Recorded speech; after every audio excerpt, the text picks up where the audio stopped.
안녕하세요. 저는 서울에 거주하고 있는 33 여자예요. 이렇게 인사를 드리게 되어 얼떨떨합니다. 그간 정말 많은 결혼 선배들의 조언을 구하고자 사연을 늘 청취해 왔었거든요. 이 채널에 내 사연이 올라올지도 모른다고 생각하니 놀랄 노자입니다. 아니, 어떻게 보면 이런 생활을 오래전부터 미리 해왔을지도 모르겠네요. 저는 올해로 결혼 3년 차입니다. 그리고 작년 초에 출산한 딸아이를 키우고 있죠. 남편이랑은 맞벌이로 지내고 있고 각자 조그만 중소기업을 다니는 처지인지라 월급 사정이 그리 좋지만은 못합니다. 그래도 혼자서 벌어오는 것보다는 둘이서 벌어오는 것에 의미를 두고선 최대한 오래도록 다녀볼 생각으로 조용히 일만 하며 살고 있네요. 남편이랑은 성격 차이가 그냥 보통 정도였어요. 원수 같다고 느껴질 때가 많은데 그렇다고 이걸 트집 잡아서 이혼까지 하자니 애매하다 싶을 만한 정도였죠. 그러다 보니 평상시에 남편을 향한 화가 늘 잠재되어 있었음에도 불구하고 그걸 끄집어내서 싸우지 않는 이상 일상은 늘 똑같았습니다. 제가 주로 참는 편에 속했고 제가 참아내면 어느 정도 하루가 정상적으로 굴러갔으니까요. 서두르는 걸 좋아하는 남편은 함께 아이를 데리고 외출을 할 때에도 혼자서만 옷을 입고 혼자서만 신발까지 신고서는 어느샌가 혼자 현관까지 나가선 재촉을 하곤 했어요. 빨리 좀 나오라고 말이죠. 아이랑 같이 나가는 외출이니까 밖에서 아이에게 필요할까 싶어 챙길 물건들이 많았는데 남편은 그것들조차 빨리 챙겨 나오질 않는다며 화를 내더라고요. 도와주지도 않을 거면서 말입니다.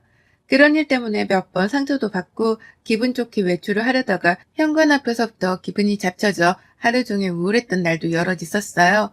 그렇게 외출을 하면 당연히 남편은 시작부터 화를 내게 만들었다며 제 탓을 시전하기 시작했답니다.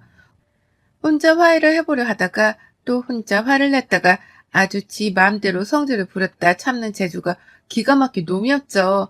옆에서 저는 그런 남편의 장단을 맞춰주다가 슬슬 지쳐가기 시작했고 말입니다. 저를 전혀 존중하는 것 같지도 않고 성질만 급해서 뭐가 좀 답답하거나 늦어지기라도 하면 기다렸다는 듯이 화를 내는 성격. 그거 정말 뜯어 고쳐주고 싶은 마음이 굴뚝 같았는데요. 아무리 노력하고 화를 내도 또 그러지 말라고 똑같이 행동을 해버려도 고쳐지지 않더라고요. 그래서 저도 나름 알아냈습니다. 남편의 성격이 왜 이 모양 이 꼬라지인가에 대해서 와이프로서 한참을 고민하고 지켜본 끝에 알아냈죠. 그건 바로 피주 때문이라는 걸 말입니다. 남편의 성격은 시아버지를 복불복 해놓은 것처럼 아주 똑같았어요. 성질을 아무 때나 부리고 성격만 급해서는 뭐든 빨리빨리 해야 하는 그 개떡 같은 성격을 말입니다. 시아버지도 시댁에 가면 남편이랑 똑같은 행동을 해가면서 그 나이가 되도록 시어머니를 못 잡아먹어 안달이셨죠.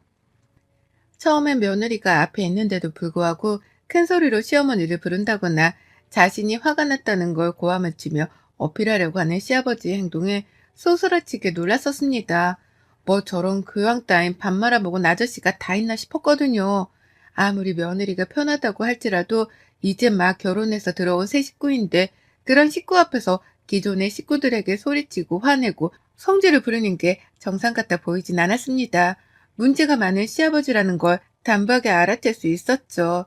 그리고 그런 시아버지의 행동에 당하고 상처받던 시어머니가 조금은 애처롭게 보이기도 했었습니다. 평생 저런 남편 옆에서 소리나 질림당하며 살아오셨을 텐데 속이 정말 말이 아니겠구나 싶어 걱정이 되었거든요. 남편이 저한테 보이는 자잘한 성질부림도 충분히 저한텐 상처를 줄 만한 것들이었는데요. 그보다 더한 성질을 부려가며 시어머니를 닥달해 대는 시아버지를 보니 시어머니가 받으셨을 상처는 내 것보다 훨 클 것이라 짐작했습니다. 그래서 처음에 그런 어머님을 제가 보듬어 드려야겠다 싶었어요.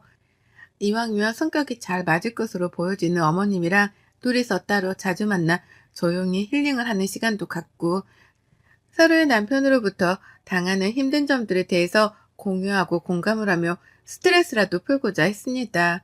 이런 얘기는 남들 앞에서 쉽게 할 수 없잖아요.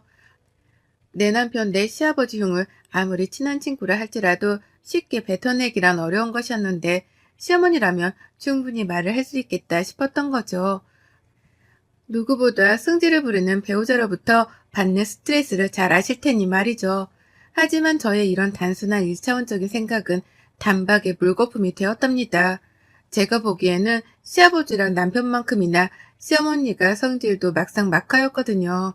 시아버지 성격이 드센 걸 남편이 물려받은 줄 알았는데 자세히 보니 역한 걸로는 시어머니 성격도 많이 들어가 있었답니다. 아주 집안 자체의 성격이 대한민국에서 최악으로는 으뜸이었죠. 시아버지가 주로 성질을 부리며 시어머니를 부려먹는 걸 봐왔어서 어머니께도 성질이라는 게 있을 거라고는 감히 생각도 못했습니다. 늘 시아버지가 시키는 대로 행동을 하셨고 아버님이 빨리빨리 하라며 뭔가를 재촉할 때에도 한숨만 쉬시며 빨리 하려고 노력을 하시길래 화를 잘 내지도 못하는 분이시구나 싶었던 거죠. 하지만 이게 웬걸 어머님은 더하면 더했지 절대로 토랄 분이 아니었답니다. 시아버지 앞에서 맞장구만 치지 않으셨을 뿐 뒤에서는 호박씨를 연락에 까시면서 더한 성질 부림을 하는 분이셨던 거죠. 한마디로 얼굴에 양면을 지닌 동정과도 같은 분이 바로 저희 시어머니셨어요. 아버님께 스트레스를 많이 받고 있는 것 같아 보여서 한 번은 퇴근길에 어머님만 따로 불러 밖에서 외식을 하려고 했던 적이 있었습니다. 한창 코로나로 힘들 시기에 답답하실 것 같아서 최대한 사람이 없을 만한 동네 식당으로 데려다가 같이 한정식 한 끼라도 하려고 했어요.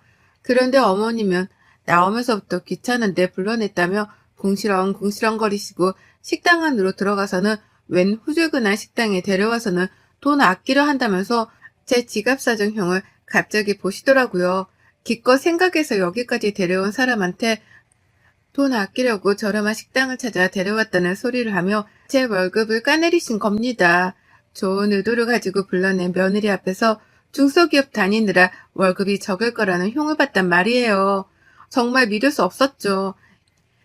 이게 이렇게 화를 낼 일인가 싶어 머리를 얻어맞은 듯이 멍했었답니다. 하지만 시어머니는 뭐가 잘못된 건지를 모르겠다는 듯이 입 밖으로 말을 필터링 없이 계속 뱉어내셨어요. 이왕이면 좋은 곳으로 데려가야지 왜 이런 후줄근한 곳에 와서 한 끼를 때울 생각을 하냐면서 그렇게 살면 안 된다. 너 그러다간 나한테서 평생 예쁨 못 받아. 라고 하시는데 소름이 쫙 돋더라고요. 순진하디 순진한 얼굴을 하고서는 이런 말도 하실 줄 아시는 분이구나 싶어 말입니다. 부부는 부창부수라고 하더니만 시어머니도 시아버지랑 다를 바가 없는 분이신지라 여태 함께 살고 계시는구나 라는 걸 새삼 깨우쳤죠. 그때부터 어머님은 제 눈에도 슬슬 달라 보이기 시작하셨어요. 시아버지가 화를 내는 거 듣고 계시긴 하지만 뒤돌아서면 꼭 입을 중얼거리면서 무음으로 쌍욕도 자주 뱉어내셨고요. 빨리 나가자고 재촉을 하는 시아버지를 밖에 세워두고서는 일부러 옷 정리를 한다거나 화장대 정리를 하면서 시아버지를 더 열불나게 만들려는 꼼수도 부리는 걸 포착했었답니다.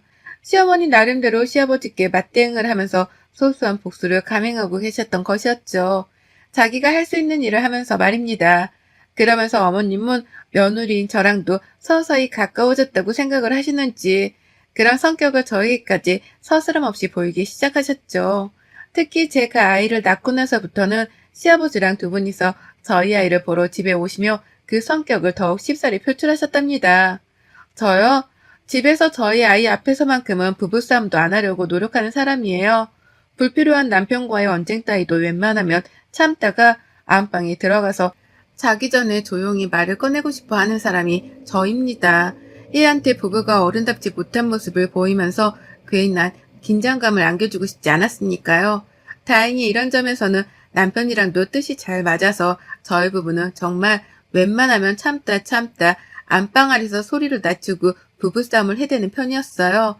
그런데 시어머니는 아니셨죠. 시아버지도 아니셨고요. 저희 부부의 교육관이 어떻든 말든 신경도 쓰지 않은 채 집에 왔다가 두 분이서 서로 마음에 안 드는 게 있으며 싸워대셨어요. 먼저 시작은 늘 시아버지가 빨리빨리 행동하라고 말을 하시면서부터였고 그러면 시어머니는 더욱 굼뜨고 말 안 듣는 태도를 취하시면서 시아버지 화를 돋구시고 그러면 또 아버님이 화를 내고 어머님은 더 굼뜨게 행동하며 화를 돋구고 이 반복되는 악순환이 커지고 커지다가 결국 두 분이 서로 소리를 지르고 욕을 써가면서 싸움을 키우셨답니다. 그러면 저는 급하게 아이를 데리고서는 방 안으로 들어가고 남편은 두 분을 뜯어 말리다가 두 분 모두 다 집 밖으로 내보내는 극한의 결정을 하곤 했죠. 그래도 저는 다 참을 수 있었어요. 나하고 큰 소리를 내면서 치고받고 싸우는 게 아니니까 최대한 시부모님을 안 보고 살면 그만이었습니다. 최대한 안 보고 살고 곁에 안 두고 사는 게 최선이라 생각을 했죠. 하지만 시부모님이 돌아가고 나면 꼭 남편이 분에 못 이긴다는 듯 짜증을 부리며 화를 내곤 했고, 그걸 제가 또 피해봐야 했습니다.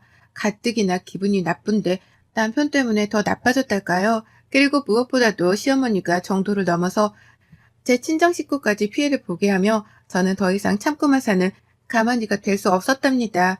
제 여동생이 피해를 봤거든요. 여리디 여린 우리 집 순둥이가 말이죠. 저 여동생은 대기업에 다닙니다. 좋은 회사에 다니고 월급도 정말 잘 받아서 저보다 4살이 어리지만 너무나 부러울 정도로 당당하고 잘 사는 아이였어요. 그런 와중에 성격은 또 얼마나 순둥이스럽고 이쁜지요. 저는 어릴 적부터 제 여동생이 내 자식 마냥 챙겨야 할 존재였고, 또 제품을 꼭 끼고 다니며 둘도 없이 좋아라 했던 제 절친이었습니다. 그건 여동생도 마찬가지로 생각했고요. 그런 여동생이 얼마 전까지 자취를 하다가 아주 잠깐 이틀 동안 저희 집에서 하숙을 하게 되었습니다. 갑작스러운 결정이었지만 어쩔 수 없었어요. 여동생네 자취방에 위층에서 아래로 물이 새는 바람에 집을 뜯어고쳐야 했거든요. 호텔이라도 잡아서 들어가야 할 것 같다는 애를 그냥 보낼 수가 없었습니다. 그래서 당장 저희 집으로 오라고 했고 남편도 그러라고 했어요. 못하러 가까이 사는 가족집을 놔두고 호텔에 들어가려 하냐면서 말이죠. 그렇게 여동생은 저희 집에 왔고 저희 부부를 포함해서 여동생까지 다 출퇴근을 하는 직장이었는지라 낮은 내내 집이 비어있다가 저녁이 되어서야 다 같이 다시 만나곤 했습니다. 아이는 어린이집에 보내놓았고요. 그런데 시어머니가 이 사실을 들으셨나 봐요. 그냥 남편이랑 통화를 하다가 처제가 집에 와 있다는 말을 전해 들으셨던 거죠. 그리고 시어머니는 이 문제를 가지고선 지나칠 정도로 껄끄러워 하셨습니다. 처제가 한 집에서 지내고 있다는 얘기를 듣고 무슨 더러운 생각을 하셨는지는 모르겠지만 굉장히 민감하게 반응을 하며 제게도 연락을 해오셨어요. 여동생이 집에 와 있는 게 사실이냐고 따져 물으시며 말이죠. 그리고는 사실이다 라고 대답하는 제 말에 마치 시아버지께 날리던 것처럼 무음으로 욕 같은 비슷한 말을 한숨처럼 쉬시더라고요. 정말 깜짝 놀랐습니다. 이게 이렇게 시어머니의 비유를 상하게 할 만한 일인 건가 싶어서 기분이 더러웠거든요. 그렇게 통화를 끊고 나서 하루 종일 일이 손에 잡히지도 않고 마음도 별로고 참 기분이 더러웠는데 집에 갔더니만 시어머니가 집에 와 계시더라고요. 남편은 아이를 데리고 온다고 퇴근이 좀 늦었고 제가 집에 도착했을 때에는 제 여동생이 시어머니랑 단둘이 얘기를 나누는 중이었습니다. 속이 딱 왔죠. 여동생이 무지하게 불편해하고 있다는 걸 말이죠. 얼마나 불편했음 소파에 앉아있는 시어머니를 마주보며 바닥에 앉아서 정체서로 있더라고요. 여동생 표정을 찬찬히 살피다가 바로 시어머니 들으라는 식으로 말을 걸었습니다. 너 그러고 뭐하고 있어? 바닥엔 왜 앉아? 너 혼나고 있었니? 라고요. 딱 꼴이 혼나는 것처럼 보이던 바람에 저도 덩달아 기분이 더러워서 여동생에게 쏘아대듯 물었습니다. 내가 내 여동생을 직접 혼내는 건 괜찮지만 피 한 방울 안 섞인 생판 남인 내 여동생에게 혼을 낸다거나 막말을 퍼붓는 것은 절대로 눈 뜨고 못 볼 일이었으니까요. 그러자 여동생은 이 언니의 마음을 충분히 안다는 듯 대답을 했어요. 아, 내가 여기 오면 안 되는 거였는데 라고 말이죠. 순간 피가 거꾸로 솟더라고요. 시어머니가 여동생한테 집에 온 걸 문제 삼은 게 분명해 보였으니까요. 설마 내 여동생한테 집으로 돌아가란 개소리를 씹으렸나 싶어서 눈깔이 막 돌아가려는 그참에 시어머니가 또다시 시아버지께 하던 행동을 보이셨습니다. 눈앞에서 대놓고 화를 내거나 목소리를 높이는 건 절대로 아닌데 입모양으로 소리를 내면서 묵음으로 욕을 내뱉는 그 행동을 저랑 제 여동생 앞에서 보이신 거예요. 기생충이야 뭐야? 라고 하면서 말입니다. 그 순간 기생충이라는 단어를 듣는 그 순간 알 수 없는 분노가 제 온몸을 휘감았습니다. 내 집에 와서 내 자식 앞에서 부부싸움을 하실 때에도 제가 죽자 살자 참아가며 성질을 죽였었는데요. 이번만큼은 이 분노가 참아내지질 않더라고요.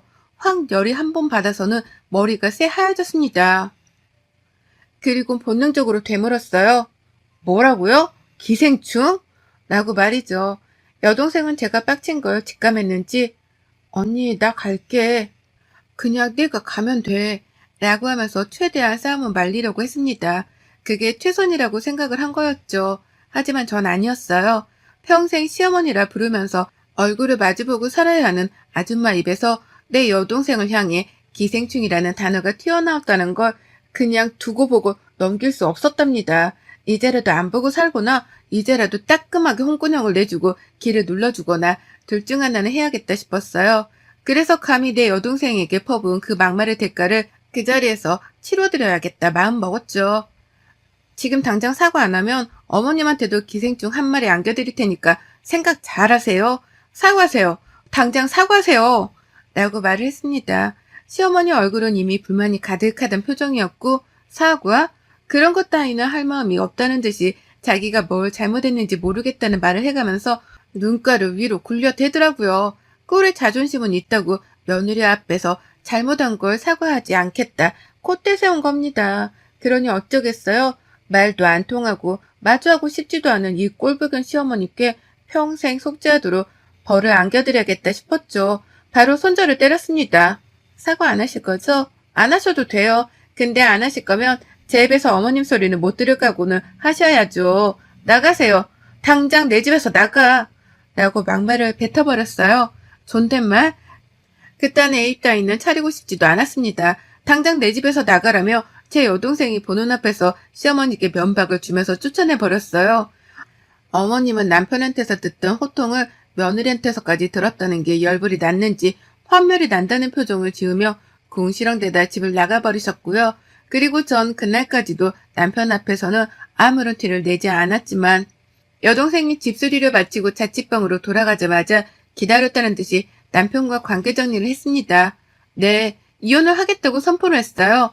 갑자기 이혼이 웬 말이냐면서 남편은 믿지도 않으려 하고 그러다 결국 체념하고서는 그러지 말라며 이혼 소리를 찢어버리며 절 붙잡더라고요. 본인이 직접 상황을 보지 못했기 때문에 이게 왜 이혼 사유가 되는지 이해가 안 된다는 말을 섞어가면서 말이죠. 하지만 전 남편이 제 마음을 이해해주길 애초부터 바라지도 않았기에 남편이 무슨 말을 하건 계속해서 이혼 소리를 들이밀었습니다. 새로 뽑아서 새로 들이밀게 반복하다가 결국 끈질긴 노력 끝에 도장을 받았죠. 그 와중에도 시어머니는 계속해서 남편에게 이간질을 하듯 전화를 하셔서는 며느리가 자신한테 소리를 질렀다는 말을 해가면서 본인이 받은 상처만 열심히 전하셨거든요.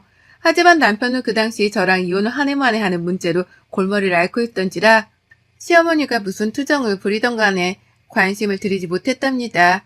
결국 시어머니는 그 누구에게도 위로를 받지 못하셨고 저는 그런 시어머니께 쐐기를 박듯 남편과 이혼을 해버렸어요. 이혼 서류를 제출하던 날 저는 시댁을 찾아갔죠. 사과를 하러 온 줄 알았는지 저를 보고서도 어머님 고개는 빳빳하더라고요. 남편이 차마 시부모님께 이혼하게 되었다고 말을 못 전한 건지 아무도 저희 부부의 소식에 대해서 아는 게 없어 보였답니다. 그래서 저는 더욱 통쾌한 마음으로 먼저 말씀을 드렸어요. 이틀 지는 제 여동생한테 기생충이라고 하셨죠? 진짜 기생충이 뭔지 제대로 보여드릴까요? 어머님 옆에서 평생 기생하고 살 기생충 한 마리 곧 보내드리려니까 기다리고 계세요.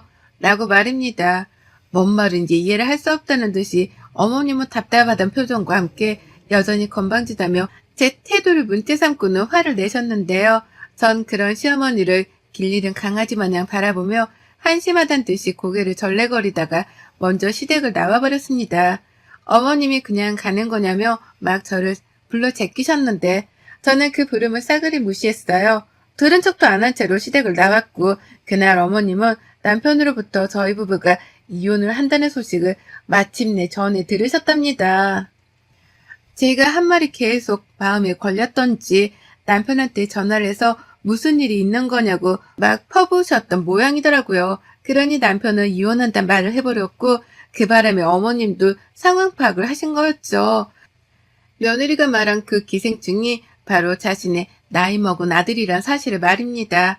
다 큰 아들이 이제 와서 이혼을 하고 재산 분할을 한다며 집에서 쫓겨나 자기 집으로 도로 들어올 것이라 생각을 하셨던지 급하게 전화를 해오시더라고요. 제가 말한 그 기생충이 자기 아들을 말하는 거냐는 질문까지 문자로 보내가면서 말이죠. 그래서 제가 어쩌겠어요? 네, 그 기생충이 그 기생충이에요. 라고 대답을 했더니만 펄쩍 뛰면서 또 난리 한바탕 하셨습니다. 자기 때문에 이혼을 하는 거냐면서 이제 와서 왜 그러냐고 모르는 척 대충 사과하고 넘기를 하는 거예요. 그래서 약이 올라 어머님 때문에 어머님 아들이랑 이혼해요. 제 여동생한테 기생충이 나신 거 아직 사과 안 하셨죠? 저도 어머님 아들 기생충으로 보내드리는 것에 대해서 사과할 생각은 없으니까 어디 한번 옆에 끼고 잘 키워보세요. 어머님 기생충 곧 어머님 댁으로 들어갑니다. 라고 말씀드리고 전화를 끊었네요. 남편이랑은 합의 따위는 없다며 바로 재산분할도 들어갔고 꼴랑 몇백씩 벌어오는 직장인들이었지만 가지고 있던 전세금이랑 그간 모아둔 생활금까지도 싹 다 분할을 해버렸습니다.